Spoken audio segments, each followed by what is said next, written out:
This is the second of two lectures on Thomas Friedman's From Beirut to Jerusalem. The first lecture I entitled Friedman in Beirut. This lecture I've entitled Friedman in Jerusalem. Now, we're looking at this narrative not only as a document that tells us about the history of the conflict in Lebanon and in between the Palestinians and the Israelis in the 1980s, but also as a work of literature itself, as a narrative construction or a particular genre. And we said in our last lecture that this is a kind of a coming of age story. It's a fictional, or excuse me, a non-fictional narrative organized around the construct of the first person I, which we said is an allegorical construction in effect because the text itself is didactic in its thrust, or it has a political point that Friedman is making, but it's also the story of an I that is a kind of an innocent young man who comes to maturation throughout the course of events that he narrates in his time when he lived in the Middle East. But that I is more than an I, it's a kind of an everyman or a we. In the first instance, for his American readers for whom Friedman is writing this text, which is not limited to Jewish Americans or Israeli Jews as well, but all Americans. But then, as we get deeper into the text, we see that the I becomes a we in another sense, a we in the sense that Friedman increasingly sees himself as identifying with one party in the conflict, which he frankly describes as a tribal conflict, and as he being a member of one of the tribes in the conflict, the Jewish tribe. And so there are points in the narrative where it's it's really not clear if the I is Friedman himself, or if the I means all Jewish people, or when he frankly slips into an I that is unabashedly a we, an I that is we Jews, when he speaks on behalf of Israeli Jews and proposes what he's again going to call a tribal solution to a tribal conflict. So this is what we're exploring: the tension, the allegorical nature of the narrative, and the tension between the I and the we that emerges in this text. So, to review from what we said in our last lecture, where we concluded that we said that Friedman, finally he's going to see the conflict as a tribal conflict, not as a question of settler colonialism in the way that the Palestinians will see the conflict, and not only a tribal conflict of which he is a member, which he claims that he belongs to a particular tribe in the conflict, but he's also going to the tribal solution to the tribal conflict that he proposes he's going to tell us, quite frankly, I consider my solution to the Palestinian-Israeli conflict quite Machiavellian. And so the solution is not, he does not frame a possible solution in terms of a just and equitable resolution between the two parties in the conflict, but a solution based on what he calls the power realities, which he makes very clear are stacked against the Palestinians and on the side of the Israelis. So it's, in some sense, it's a fairly heavy-handed narrative, and it's unabashedly political and tilted towards one side in that conflict. So this raises the question that Friedman himself addresses of Jewish exceptionalism, or the expectation that many of his readers, American readers, Jewish or non-Jewish alike, particularly American Christians, will come to the text with, and that is a certain expectation that Israel will exhibit a unique moral character, or will be an exemplary player in the politics of the region from an ethical perspective. But Friedman is going to say, look, as many Israeli Zionists and Jews will argue, he's going to make a very characteristic argument that we saw this in a previous lecture in the same YouTube channel that Theodor Herzl makes, that Jews are just ordinary people like everybody else, and so they should be relieved of this expectation that they will be uniquely moral when other parties in the conflict will not. And so here's how Friedman articulates this. He says modern Israel is not viewed by most American Christians as a new country or a new story, but rather as the modern extension of a very old country and a very old drama involving God and man. This would be, from the stories about Israel, say in the days of King David and earlier.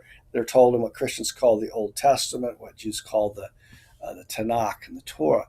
Modern Israel is expected to reflect a certain level of justice and morality in its actions.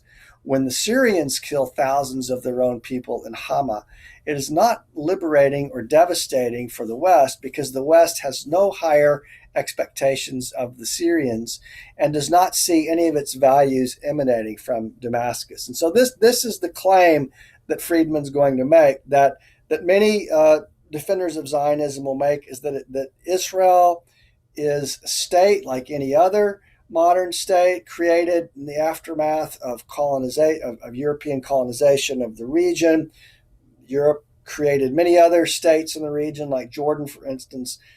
But Israel comes, he's going to argue, with this baggage attached to it, that it's supposed to be uniquely moral when everybody else is not. But in fact, from Friedman's perspective, from the perspective of the realist, the political realist, Israel is an ordinary modern state that is confronted with existential dilemmas that require sometimes very decisive and harsh actions. Let's continue. He's going to say Itzhak Yacobi, who heads the East Jerusalem Development Corporation, which is responsible for maintaining the old city of Jerusalem with all its Christian, Muslim, and Jewish holy places, noticed that most Christians tourists he showed around the city felt as though they were walking through the pages of the Bible. The notion that Israel was just another 20th century nation state created by the United Nations after World War II was totally alien to them. Now, I can attest to what he's saying here. I've been to Jerusalem myself, and you'll see Christian pilgrims from the United States who are very uninformed about the history of the region. They'll walk through the streets singing hymns and praying at the holy sites. And there's such a thing. Maybe you've heard of it. It's called Jerusalem syndrome. People, which is a bona fide psychiatric or psychological disorder that people experience coming through the so-called Holy Land, as they'll see it as this, as not just any other place, but the center of the world, in effect. And so people don't look at this land, at the city of Jerusalem, especially in the way that they do other places. And this is particularly true of American Christians and American defenders of Zionists, Christian Zionists in America. So he's pointing that out. And because of this, he's going to suggest that they will expect a certain exemplary moral behavior on behalf of the Jews who live in Israel when they are beset by or they're fraught with, a situation that is fraught with very dire existential threats and situations that require actions that may not seem ethical from those that bring to Israel this very high standard. And so Friedman says, well, look, when Israel is the story, nobody comes empty-handed. Everyone comes with an axe, some kind of axe to grind. And if this is true, I think it's fair to ask then, well, what is Friedman's axe? Does Friedman have an axe? And he tells us quite frankly that he does have an axe to grind, and he doesn't apologize for that. But I think we need to forefront this question that as an American Jew writing about Israel, what is Friedman's axe to grind? What is Friedman's answer to the question that he asks, who are we? And this is quite interesting because we're going to see in the latter part of the book and in a lot of the information I'm going to cover here in this second lecture, that this question of who are we is a question fraught with difficulties for modern Israelis. But the question, who are we, is also quite simply the question that is latent in this narrative as well, because when Friedman asks who are we, he means we as assuming that he's a part of the Jewish community himself, even though he's an American citizen rather than an Israeli citizen. But the question, who are we, as Jews is also similar to the question, and if we think of it in narrative terms, who is I, or what is this I that he constructs in the writing of the story of his own coming to maturation that he presents in this narrative. Here's Friedman. The impact of Israel on American Jews was so powerful that for many of them, Israel actually replaced Torah, synagogue, and prayer as the carrier of their Jewish identity. Israel came along in a moment in American Jewish history when Judaism was ceasing to have a compelling religious hold on the vast majority of Jews. In this era of secularization and general loss of traditional values, Israel offered American Jews a new way to organize their own identity and remain connected to Jewish history, but without having to be observant, without having to go to synagogue every Saturday and, quote, spoil, unquote, the weekend. I know. I was the epitome of this transformation.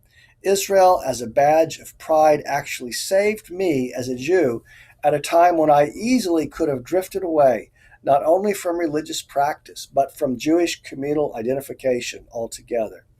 But I was hardly unique. And indeed he is. And again, this I that he articulates is in effect a we, but it's quite interesting how he's very forthright about saying that Israel, in some ways, becomes the new religion for American Jews, to the point at which, not all certainly, but a number of American Jews commonly ask, is it possible anymore to be Jewish and not be Zionist? Can you be Jewish and anti-Zionist at the same time? Now, there are many Jews who feel very strongly that, yes, indeed, it's quite possible to be Jewish but anti-Zionist. For instance, Judith Butler is a very good example. But there are many who see this stance as problematic, that in the aftermath of the founding of the State of Israel, to be Jewish and to be Zionist is synonymous. And this seems also to be the case with Friedman as well. And so again, we have this problem of when he says I, does he mean I or does he mean we? The I seems to be an allegorical I, an everyman, a collective I. Here's Friedman. Voluntarily relinquishing the West Bank or Gaza to the Palestinians requires that Israelis definitively have to answer the question, who are we as a nation? Are we going to have biblical boundaries or pragmatic boundaries? Are we here to pave the way for the Messiah or to build a Jewish France? Now, that's a very provocative question, because that's a provocative way anyway of framing a question that is a quite definitive question in modern Israel today. Should Israel be a liberal democracy in the way that France is, or should it be a theocratic state, say in the way that many of the Messianic Zionists in the West Bank would like it to be? Friedman says most Israeli leaders are not ready to answer this question. That is why Israelis are always ready to talk to Egyptians, Jordanians, or even Syrians, though the Syrians have killed many more Israelis than the Palestinians ever have, because talking to them does not force the Israelis to really look in the mirror and answer the question, who am I?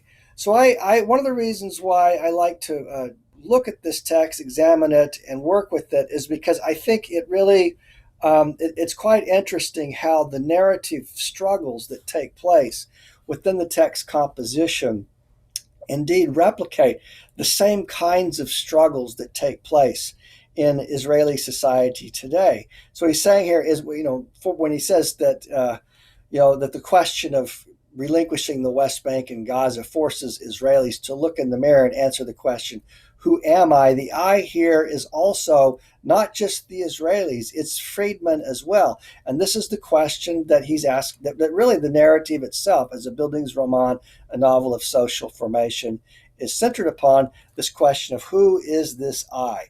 All right, Frederick Jameson, the famous American literary critic, will speak of the novel as a machine for constructing subjectivity.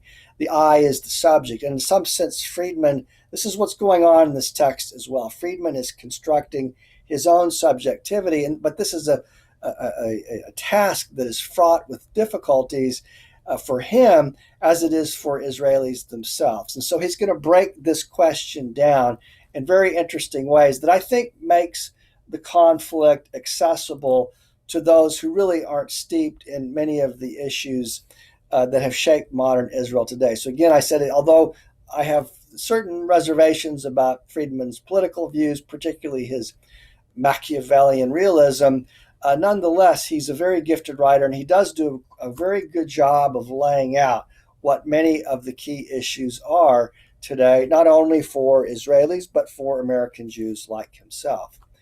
So let's focus then for a moment on Friedman's views about Israel's inability to define itself and how that parallels his own quest for self definition. Here's a question that Friedman asks. He says, to put it bluntly, asking an Israeli leader to really face the question, what is Israel, is like inviting him to a civil war. Okay, very, very provocative statement. And so let's unpack what that means and what he does with it. Why does it invite a civil war for for an Israeli leader to face the question, what is Israel? Friedman says, after Lebanon, Israelis wanted unity, not truth. He's speaking here of when Ariel Sharon invaded Lebanon, and there were many massacres that took place, and it was a sort of a very difficult moment of truth that many Israelis faced about their own identity. But they recoiled from this moment of truth, Friedman suggests. They wanted quiet, not a painful debate about existential dilemmas. And Israeli politicians were only too happy to oblige. Do me a favor. Let's not talk about the situation, became a common refrain among Israelis. People don't want to know and don't want to hear. We feel we are stuck in an impossible situation and nobody has any solutions. Now, at the time that this text was composed, America was not quite as politicized as it is today. And I think it's perhaps easier for an American reading public to identify with the kind of political dilemma that Friedman is describing here. If we think of, the red state, blue state dilemma in the United States and how America itself seems to be, today seems to be stuck in a very similarly in an impossible situation with different, segments of the population wanting very different political agendas to be enacted. And this has been the situation, however, in Israel for a very long time, and in an even more acute way than exists perhaps even today in the United States. And it creates this feeling like, well, how can we all come together? How can we get past this impasse? Nobody seems to have any solutions. This has been the dilemma for Israel as Friedman sees it. He says Israeli leaders just wanted to get through the day, to get through the week, to get through the month. That's about as far as their minds can stretch. But this deferral of this problem of self-identification can make things even more difficult in the way that Friedman is reading the situation. It doesn't solve the problem. As time goes by, it just makes the problem even worse. And at some point, there has to be a reckoning, Friedman's going to suggest. Now, it's interesting to note that Edward Said makes, towards the end of his life, in one of the last interviews that he gave, makes a very similar observation that sooner or later, with the shifting demographics in Israel, the West Bank, Gaza, the question is going to have to be confronted. But at the time of Friedman's writing of this text, the problem had not been confronted, and many years later, here we are in 2020 at the time of this that I'm giving this lecture. Problem still is this problem still is being deferred. I would argue. So Friedman then is going to intervene in his own way and propose a particular solution. Now, whether or not his solution is a viable one, a fair one, or one that is deeply problematic in its own way, I'll leave you to decide. But let's see what he proposes. He tries to intervene and says, "Look, here's what we have to do in the midst of this situation." He says, because the Arab-Israeli conflict is wrapped up in Bible stories and religious traditions, he says, we often forget that the balance of power applies there like everywhere else. There is an enormous asymmetry in power between Israelis and Palestinians. an asymmetry that the negotiating table disguised. Because the two sides were sitting across from one another as equal, an illusion created that they were equals, but they were not. Israel has one of the most powerful air forces in the world and an army that could fight three Arab states simultaneously, which it did, for instance, in the Six-Day War. The Palestinians had sticks, stones, flaming bottles, and a few guns and knives. They lost every war they ever fought with the Jewish state. So this Machiavellian tribal solution for Friedman centers on the question of he's basically saying, let's be real, the power is on the Israeli side, and no solution is going to be enacted that doesn't frankly acknowledge this unequal power balance. And so Friedman's going to say, therefore, peace begins with barbed wire, not block parties. Now, this is seems to be, from if you're let's say an American who believes in liberal democracy with the Republican Constitution, as whether you're a Republican or a Democrat, if you believe in the founding principles that the United States was founded upon, you are a liberal Democrat who affirms the Republican Constitution, which is to say there's a sense in which Democrats are Republicans and Republicans are Democrats. And if you're looking at the question from that perspective, if you believe in a concept of citizenship, for instance, based in not in one's blood identity, not in one's ethnic identity, not in one's religious affiliation, but simply in a Kantian sense in the notion of residence, where one resides, this idea that peace begins with barbed wire, this would seem to be an idea of promoting apartheid and segregation. And I think this is where Friedman seems to be his most, let's say, un-American in the sense of American political values. Not necessarily, I'm not saying he's not an American, I'm saying in terms of traditional American political, liberal democratic, Republican values. Here is this is an image that I took in Jerusalem I think this was in 2019. You can see there the barbed wire, and then off to the left you can see the Al-Aqsa Mosque or the Dome of the Rock, and then towards in the middle you can see parts of the Wailing Wall or the West Wall, the wall from Solomon and Herod's temple that still is there, where people come to pray and they stick prayers into the cracks of the wall. So it's a holy site for Jews and Muslims both. It's a holy site for Christians as well.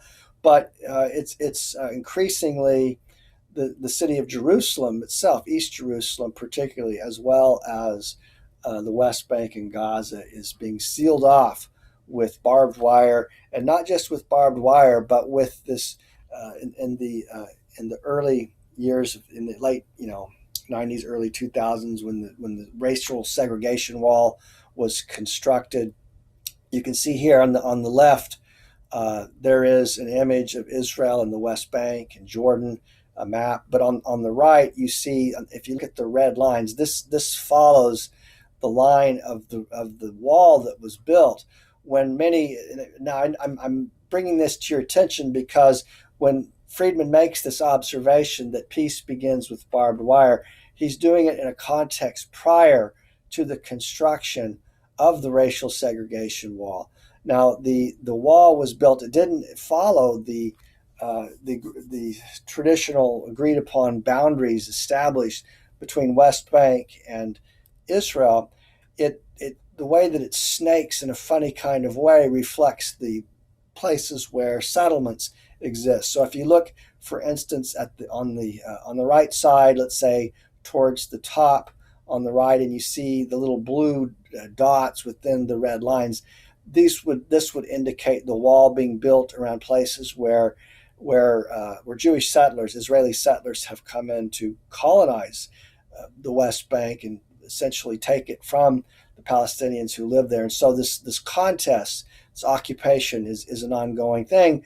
But because of the violence that ensued in the aftermath of the attempts to settle or colonize the West Bank, The wall was built to protect the settlers and to enclose them in a kind of a protective way. Now here you can see this gives you a glimpse of what the wall looks like. I took this picture in Bethlehem, not far from the hotel that the artist Banksy uh, uh, built and did some artwork and graffiti. But you can see, although this has the graffiti from Banksy and others painted on the wall, you can see the tower and the wire, the barbed wire at the top, and the high wall. This is characteristic of what the wall looks like throughout Israel and the West Bank today. Here's some more images. Um, there you can see a wall. It kind of almost looks like the Tower of Mordor or something. You can see the barbed wire at the top. And on the right, this is a house that was bulldozed, a Palestinian house bulldozed by the Palestinians on the grounds that it was too close to the wall. Well, the wall was built long after the house, but this is another problem that takes place: is that if the when this new wall was constructed, if a home of a Palestinian was deemed too close to the wall, it was simply bulldozed as a matter of state security. Now, these images here I took in Bethlehem at the refugee camp in Bethlehem. And there on the right, you can see the key at the top. This is an important symbol for the Palestinians because the key is is something that one holds on to in the hopes that one will someday be able to return to one's home and use the key from in the home that was taken from the Palestinians when the Israelis took their lands, not in the occupied territories necessarily, but within Israel itself. Now, realistically, many Palestinians, I think, today recognize the unlikelihood of returning to one's home using the key, but it's preserved today as a token of remembrance of one's loss, and so the key itself has become an important symbol.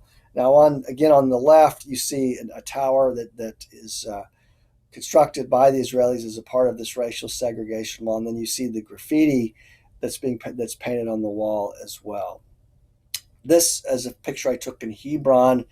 On the basically here you have settlers, Israeli settlers, that have occupied the homes of Palestinians in Hebron on the top floor. Palestinians still live on the bottom floor, but the Palestinians had to build these. If you see the fencing that they built, this is because of the garbage that was thrown down on top of them from the Israeli settlers on top in order to drive them out, or to essentially to make their lives intolerable. So I want to know, colonization in this sense, the settler colonialism that is ongoing even today. I took this picture in 2019. Is not we tend to think of settler colonialism as being horizontal, as being something that extends in a horizontal way, but it can also be vertical. In other words, top down. When one may come home one day and find one's house, people living on the roof of one's house, even, and it makes it. Or in some cases, like in East Jerusalem, there have been cases where Palestinian family will go to a wedding or go to some event or something and come home and find all their stuff thrown out. So this occupation, and then someone living inside. So this is an ongoing situation. And so Friedman's suggestion in the late 80s, 1989, when this book was published, that peace begins with barbed wire. At that time, he might have meant that as a sort of a provocative trope to evoke our interest, but it has indeed been enacted today. It's no longer a provocative trope; it is an actual fact that's taken place. So all of this it underscores the essential nature of the question that Friedman is asking, and what kind of nation do we want to be? And I underscore that we, because this is a problem in the narrative. Who does Friedman mean when he says we, if he's not himself an Israeli but an American? But there's this slippage that takes place throughout. But in any case, setting that aside, he says there are three possibilities that there's only three possibilities that could emerge from this current impasse. He says, number one, Israel could be a nation of Jews living in all the land of Israel, but not democratic. Okay. Number two, it could be a democratic nation in all the land of Israel, but not Jewish. Or number three, it could be a Jewish and democratic nation, but not in all the land of Israel. So if we let's focus just for a moment on the second possibility, a democratic nation in all the land of Israel, but not Jewish. Now, this would be, for instance, Edward Said, who has, repeated, when he was alive, repeated constantly Nelson Mandela's mantra that Mandela used in apartheid South Africa, one person, one vote. Said repeated this because if this, given the demographic realities of the populations in Gaza, the West Bank, and Israel itself, where you have a number of Arab Israelis, if Israel were truly to become a democratic nation in which one person had one vote, it would cease to be distinctly Jewish, because Jews might find themselves to be a minority in Israel as well. Now, this was very similar to the situation that developed in Lebanon that that Friedman describes in the first part of From Beirut to Jerusalem, when after the French left Lebanon, they gave 51% of control to Lebanon to the Christians, Arab Christians in Lebanon.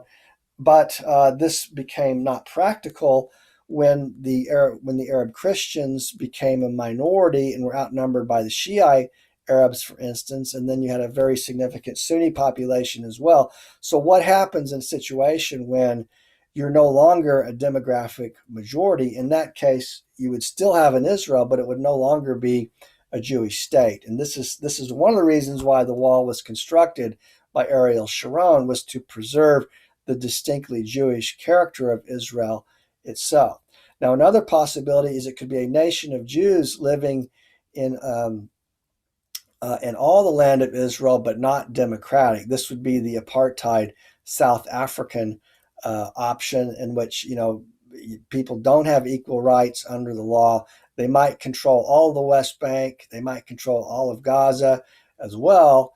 But there's no possible way it could be democratic, because the demographics are not in the favor of Jews.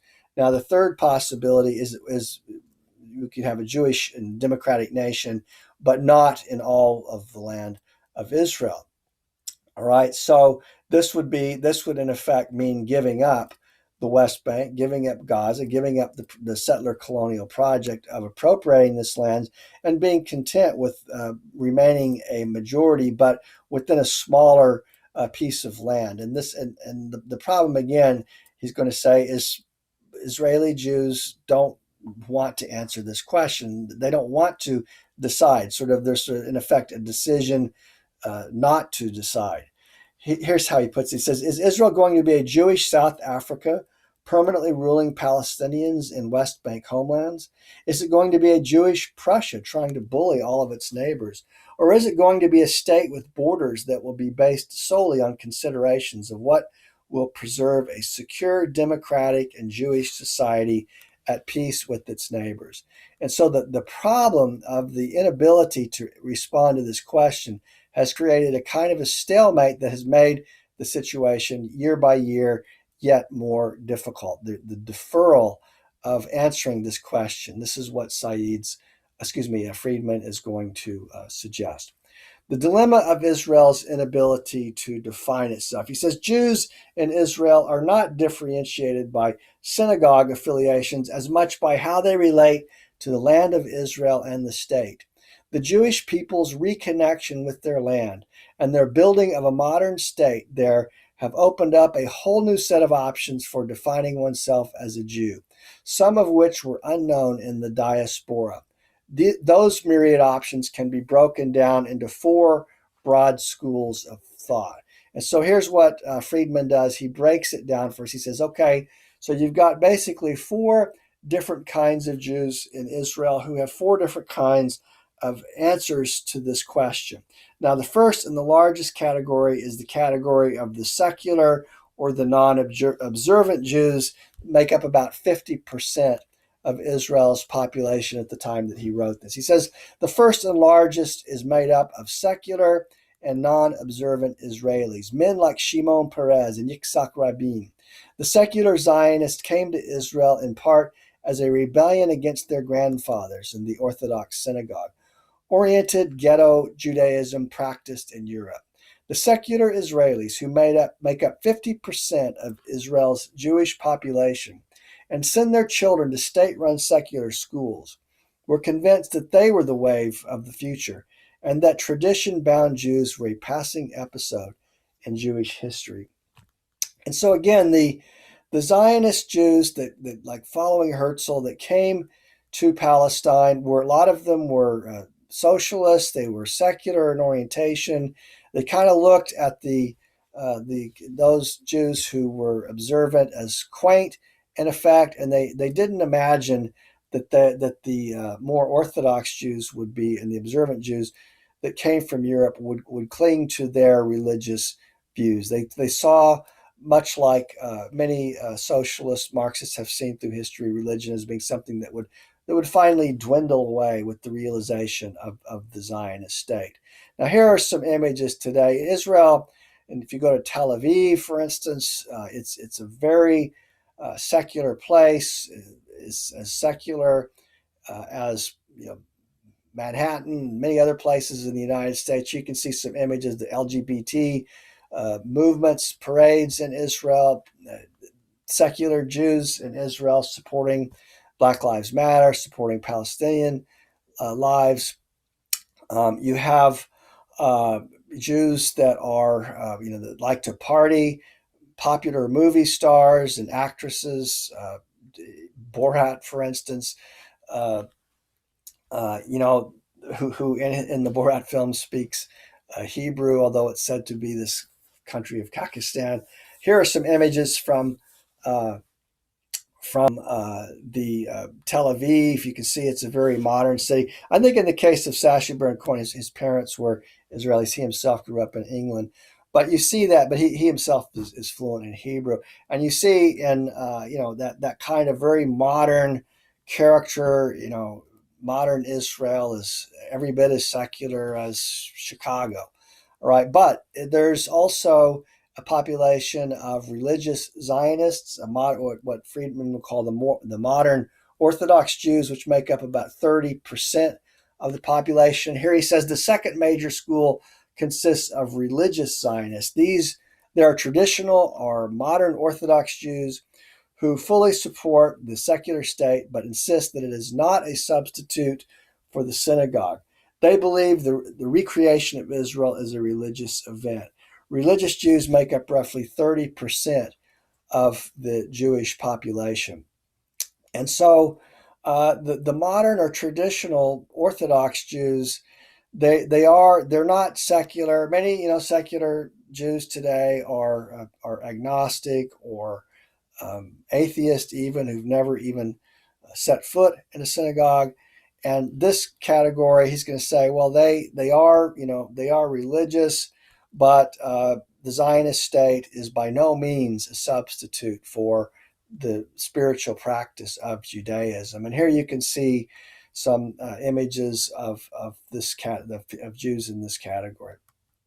Now, the Messianic Zionists, these make up 5% of the population. He says this third school is also made up of religious Zionists, but of a more Messianic bent. These Messianic Zionists, who make up about 5% of the Jewish population, form the backbone of the Gush Emanim Jewish settler movement in the West Bank. For them, the rebirth of the Jewish state is not simply a religious event. It is the first stage in a process that will culminate with the coming of the Messiah. The state, in their view, is a necessary instrument for bringing the Messiah, and Israel's politics, defense, and foreign policies should all be devoted to that end. That means, in particular, settling every inch of the land of Israel. Now, this is although a very small portion of the Israeli population, this portion is the most extreme, the most militant. These are the Zionists who are willing to live in the West Bank.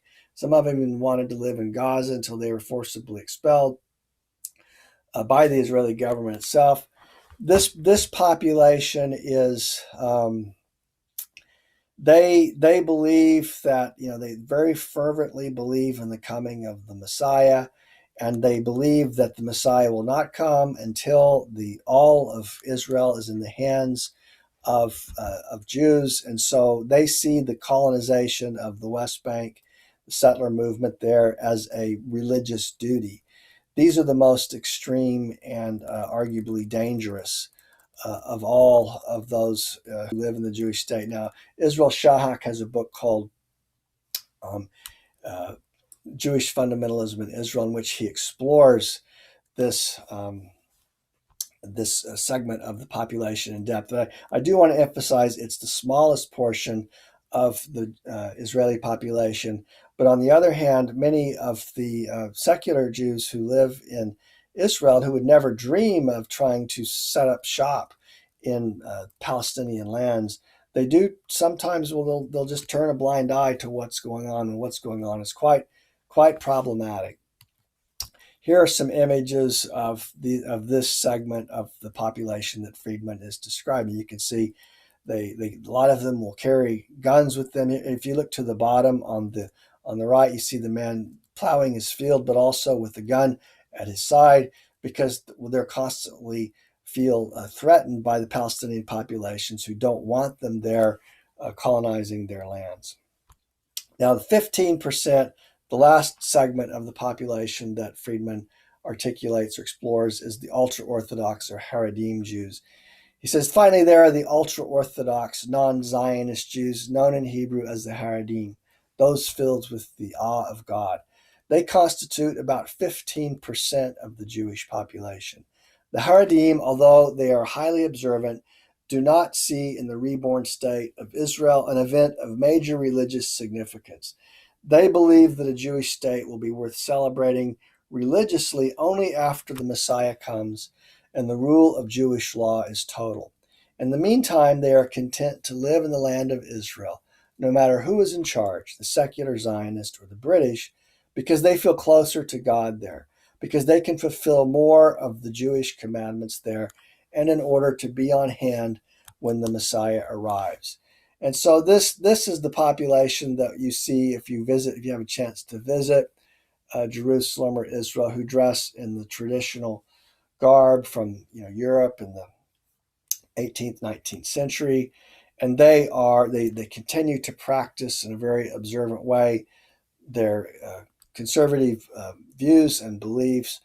But they don't hold. It's important to note that they hold different beliefs than modern Orthodox Jews, and they hold obviously different beliefs from secular, but also from the Messianic Zionists with whom they are in direct opposition. And so it's very important not to conflate or to confuse these different categories of people living in the area who have very different aspirations and theological and political beliefs about what is proper for the history of the Israeli state.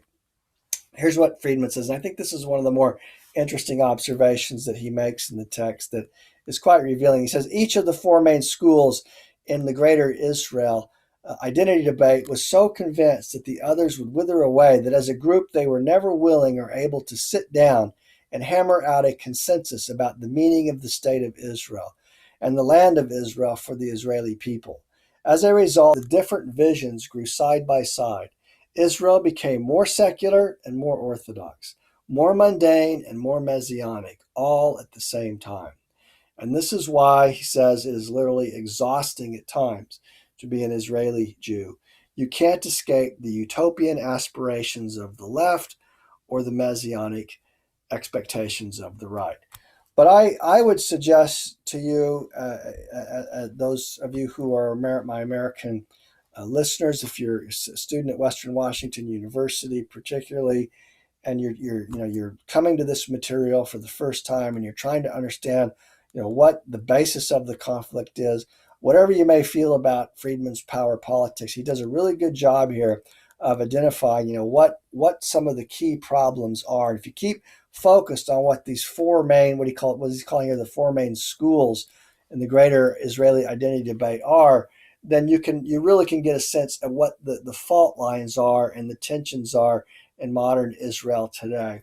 And that can be a good compass for navigating what's going on in the state of Israel today and why it's so difficult for the modern state of Israel to find a solution to the problem of the conflict in Israel and Palestine, and why that conflict is, rather than being addressed head on, is constantly deferred. Because again, as Friedman rightly points out, to answer that question would cause Israeli Jews to have to answer this more difficult question. Well, who are we exactly? And each of these different groups has very different ideas or responses to that question.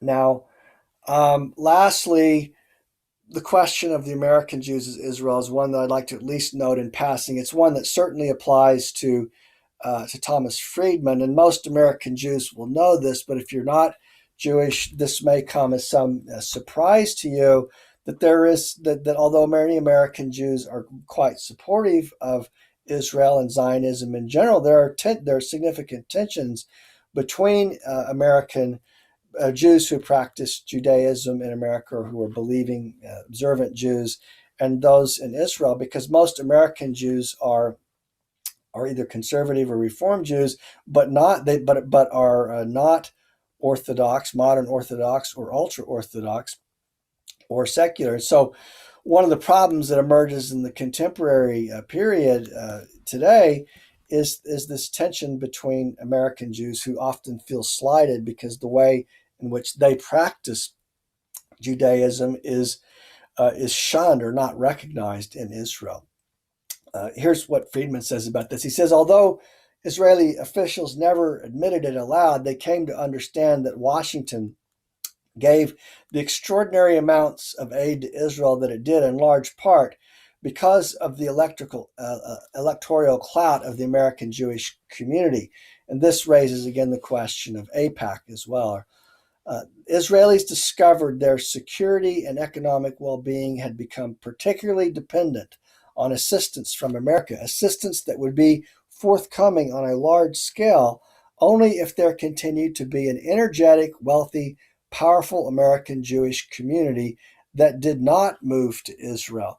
So on the one hand, there's this sort of demographic pressure because Israel's always confronted with the threat of being demographically outnumbered by Arab Muslims and even Arab Christians who live in the region. But if Israel were to get its wish and the entire American Jewish community were to migrate to Israel, then it would lose an important source of support in the United States. And so one of the reasons why, for instance, these free what they call heritage trips are given to American Jews that are completely paid for to come and visit Israel is for Israelis. It's a win-win situation because on the one hand, if American Jews come and they like what they see, maybe they'll migrate. But even if they don't, then they'll continue to be supporters of Israel when they return to their homes, having had a significant experience of Israeli Jewish culture. Here's Friedman. He says, while some 90% of synagogue-affiliated American Jews belong to either Reform or conservative congregations, such synagogues are almost non-existent in Israel. The Orthodox stream of Judaism is the only form of observance supported by Israel's National Rabbinical Council, known as the Chief Rabbinate. A marriage performed by a conservative or Reform rabbi in Israel is not recognized by the Chief Rabbinate and hence the State of Israel as legal and binding. So this is a kind of an affront to many conservative and Reform Jews who are American and who go to Israel and find this in effect often contempt for their expression of faith in the context of Israel itself. Friedman says, in America, Jewish life is organized around the synagogue, yet most American Jews in this day and age join a synagogue not for religious or ritual reasons, but for communal solidarity. The synagogue is an island clung to by American Jews in order to avoid assimilation by the Gentiles. It is also the place to which they come in order to rub shoulders with other Jews and to express their own ethnic identity. And so this cultural fact creates a very different dynamic for American Jews, and a very different sense of what it means to be a Jew if you live in America, as opposed to what it means to be a Jew living in Israel. And so, a lot of times when American Jews come to Israel, there is a significant disconnect between these two cultural experiences of being Jewish. Here are some images of American Jews, and there have been, Israeli Jews are perhaps unwise to take American Jewish support for granted, because increasingly many American Jews have become, fed up with the situation in Palestine and are not as unconditionally supportive as they were, say, in the time that Friedman composed this text.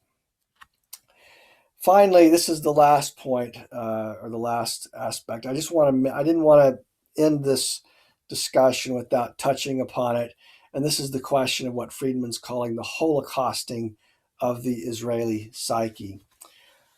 It's the point that he makes is quite controversial. And I don't want to, all I want to do here is draw it to your attention as a problem to reflect upon, or a problem to think about the role, or the question, the political role, the political impact of the advent of the Holocaust in Israel, and what, or the role that the Holocaust plays in the formation of Israel, not only in the formation of Israel, but in how Israelis think of themselves as Jews today. And Friedman offers, I think, a few comments here that in some contexts might be reviewed as quite, controversial, but I think the questions that he raises are worth reflecting upon. He says the tragedy and the irony of the Zionist revolution is that although it created all these instruments and institutions from the ashes of the Holocaust, it failed to eradicate the collective self-image of the Jews as victim. They still see themselves as a people who react to history rather than shape it. And then he goes on to say, the Holocaust is well on its way to becoming the defining feature of Israeli society. Even Sephardic and Oriental Jews who came to Israel from Muslim countries and never experienced the Holocaust now treat it as a part of their personal family memories. The Holocaust is no longer a trauma that affected certain families in Israel. It has become a collective pathology affecting the entire nation. And this is not something that Friedman is particularly happy about. He's saying, that the Holocaust is, while it needs to be remembered and it should be remembered, the central place that it's taken in Israeli society has had perhaps an adverse effect on the political life of Israel, particularly insofar as Israelis continue to see themselves as the victims of history, without really waking up to the fact that they may be far more powerful than they're aware of. And this is a point that Friedman's constantly underscoring throughout this text, this point of the power realities, and how the power realities are really on the side of the Israelis, in spite of the fact that they continue to see themselves as victims of history. Now, Norman Finkelstein wrote, he was born in 1953, he wrote a very controversial book called The Holocaust Industry. I mentioned this in passing, just so you'll be aware of the debate.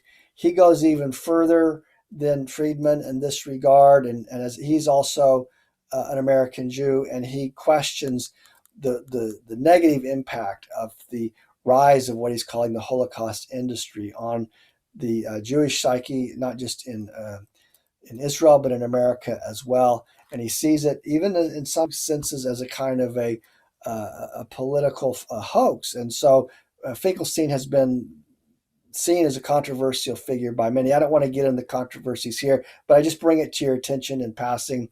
I would encourage you to Google his name and look this up. It's very much related to many of the points that Friedman is making here about what he's calling the holocausting of the Israeli psyche.